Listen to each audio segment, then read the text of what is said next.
Have you ever wondered who is truly in charge in your life? Who is this I that seems to be navigating your world?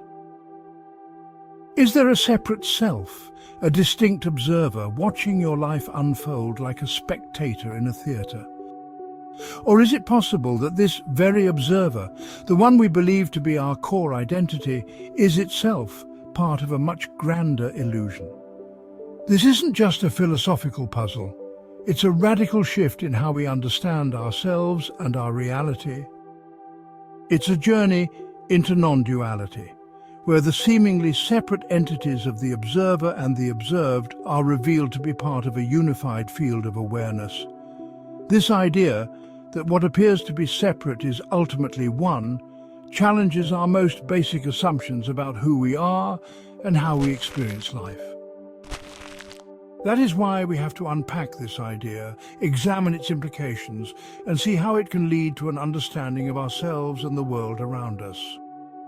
For you see, the separation between observer and observed is a construct of the mind and not based on direct experience, and seeing through this illusion has the potential to resolve our suffering.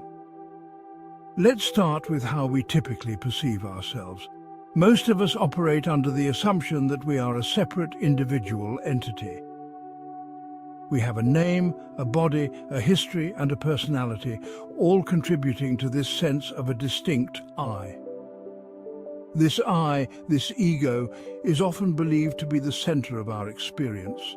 It's the one who acts, feels, thinks, and makes decisions. This belief in a separate I is the central cause of our suffering, according to some spiritual teachings. And from this sense of a distinct I, we naturally see ourselves as an observer, separate from the world, our bodies, and even our own thoughts and feelings. We think we are the one who is watching the show of our lives, as though we were a spectator in a movie theatre. But is this the true picture? This is where the illusion begins. The separation that we perceive between the observer and the observed is not a fundamental reality, but a construction of our own minds. We believe that there is a separate I that is observing the content of our minds. But when we investigate this directly, we will discover the I that we believe is doing the observing is itself a thought, not separate from the field of awareness in which everything arises and subsides. The idea of the observer comes from thought, and what is being observed, thoughts, emotions, sensations, are also mental constructs, meaning it's all happening within the same unified field. So if there's no separate observer, what exactly is going on? Let's break it down. First, let's consider the observer. What exactly is this thing? The observer is not a physical thing or location, but is the sense of I that seems to be watching our thoughts, feelings, and experiences. The observer is not our body, our mind, our personality or history.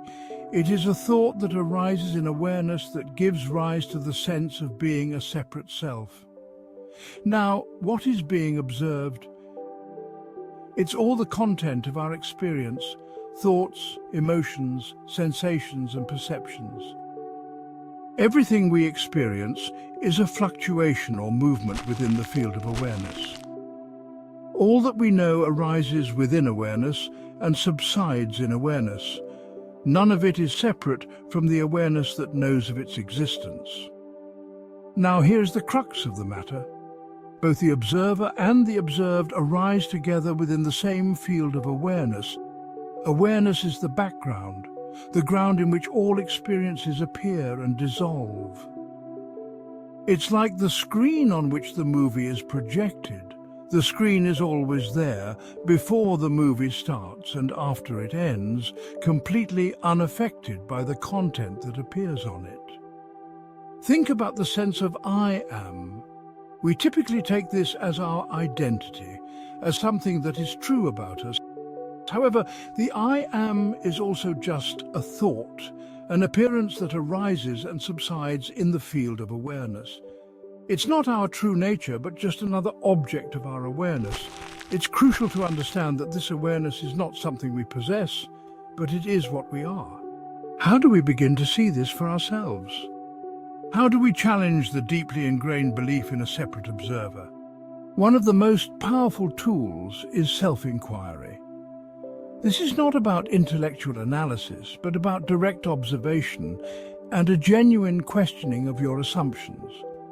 Turn your attention to that sense of I within you. Where is it located? Can you find it, or is it just a thought, an idea? Instead of assuming you are a separate observer, directly investigate what is observing. Who or what is aware of your thoughts? Who is aware of your feelings? When you look honestly at your direct experience, can you find any real evidence of a separate I observing from a distance? Or is it all happening within the same field of awareness? This approach requires deep self-honesty. The belief in a separate observer often leads to the illusion of control. We think that there is a separate self, an I, that is responsible for actions and choices. But when you look at your direct experience, you will see that actions just happen, thoughts just arise, and there is not a separate entity doing anything. This insight may initially cause some anxiety because the ego likes to believe it is in control, but it is a very freeing realization. The implications of seeing that the observer is the observed are profound. One of the most important benefits is the dissolution of suffering. Suffering is rooted in the false belief of a separate self and the subsequent self-centered thoughts. When you recognize that this separate I is not real, and that the observer and the observed are simply different aspects of the same unified field of awareness, the fuel that feeds the engine of suffering begins to wane. It is the greatest discovery you'll ever make. When this illusion is seen through, you begin to experience freedom from the limitations and constraints of the ego. The ego, which is constantly trying to defend and protect itself, no longer has a basis to operate from. As the grip of the ego begins to loosen, there is a greater ease of being in life because there is no longer the sense of a separate self to protect or defend. Furthermore, understanding the true nature of the observer leads to a more direct experience of life. Instead of being lost in the past or future, you are drawn into a deeper sense of presence in the here and now. The mind becomes quieter, clearer, and more spacious, and there is no longer the sense of being a separate self who is trying to manage and control their life. When there is no longer a belief in a separate self, the world is no longer perceived as something separate from oneself. You are not in the world, but the world is an appearance in your awareness, and this awareness is what you are.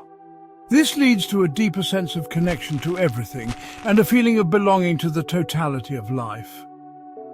When you perceive a tree, you are not separate from that perception. The tree, the sensory experience of seeing, feeling, and perhaps smelling the tree, and the you that is aware of the tree are not separate things. The experience is a unified whole. So how do you bring this understanding into your daily life? How do you go from understanding it intellectually to directly experiencing it? First, begin by observing your thoughts. Don't get caught up in the content of what you're thinking. Instead, watch them as though they were clouds passing across the sky. Notice that you are aware of the thoughts and are not the thoughts themselves. Look for the awareness that is aware of the thoughts, not the thoughts themselves. This requires a shift in focus and attention. Next, practice noticing the sensations and emotions that arise within you. See that these, like thoughts, are simply appearances in the field of awareness. There is the sensation and there is awareness of the sensation, but the awareness and the sensation are not separate. They appear in the same field of consciousness. There are not qualities that are happening to a separate self. Finally, learn to simply rest in awareness. Instead of constantly chasing thoughts and feelings, Take moments throughout your day to simply be aware of your awareness. This is a natural state, always available and does not require effort. Turn your attention to the awareness that is aware and rest in that. In this awareness, there is no observer or observed, just pure, radiant presence. The observer and the observed are not separate entities, but different appearances in the same field of awareness. This is a shift from a fragmented, dualistic view of life to a unified one. This understanding has the power to dissolve the roots of our suffering, freeing us from the limitations of the ego and opening us to a more direct, connected, and joyful experience of life. This is not a passive understanding, but requires a radical shift in the way we perceive ourselves. So, take some time to explore these ideas further. Engage in self-inquiry, pay attention to your direct experience, and seek out resources that resonate with you. The path of self-inquiry requires a deep honesty and willingness to question everything you believe to be true. It may seem daunting at first, but the rewards are immeasurable. What happens when the observer disappears? What remains? Is it possible that you are, and always have been, the awareness in which all of this is happening? The answer lies within your own direct experience. Now, a riddle for you, if you like.